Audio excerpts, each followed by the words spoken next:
వెల్దుర్తి మండలం గుళ్ళపాడు గ్రామంలో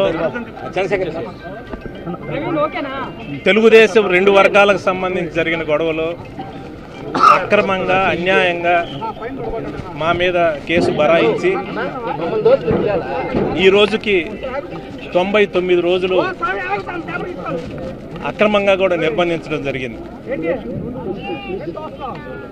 ఆ గ్రామంలో ఈ సంఘటన జరగడానికి ఒక నెల ముందు కూడా ఆధిపత్య పోరులో రెండు వర్గాలకు సంబంధించి ఇక్కడ గొడవలు జరిగినాయి. కన్సల్ట్ ఎస్పీ గారు కూడా ఆ గ్రామాన్ని సందర్శించడం జరిగింది.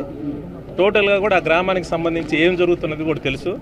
స్పాట్ జరిగిన తర్వాత కూడా ఎస్పీ గారు కూడా మీడియా ముందుకు వచ్చేసి వాళ్ళ రెండు ఆధిపత్య పోరు రెండు వర్గాలకు సంబంధించి వాళ్ళు ఇద్దరు తెలుగుదేశం వాళ్ళు చంపుకున్నారని చెప్పడం కూడా జరిగింది. కానీ ఉద్దేశపూర్వకంగా మమ్మల్ని టార్గెట్ చేసి అన్యాయంగా ఈ కేసులో మమ్మల్ని ఇరికించడం జరిగింది.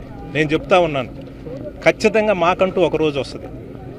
వచ్చిన రోజు దీని వెనకాల ఎవరున్నారో ఎవరిని కూడా వదిలిపెట్టే ప్రశ్న లేదు. రాజకీయ నాయకులు కాదు, అధికారులు కాదు, ఎవరున్నా కూడా ఖచ్చితంగా వాళ్ళందరినీ కూడా చట్టం ముందు నిలబెడతాం. ఎవరైతే మమ్మల్ని మానసిక క్షోభ గురి చేసి ఈ రకంగా అన్యాయంగా కూడా మా పార్టీ పెట్టిన 15 సంవత్సరాల నుంచి కనీసం వాళ్ళ మొహాలు కూడా తెలియదు. మా ఆఫీసుకు కానీ మా దగ్గరకు కానీ వాళ్ళు వచ్చిన పరిస్థితి లేదు.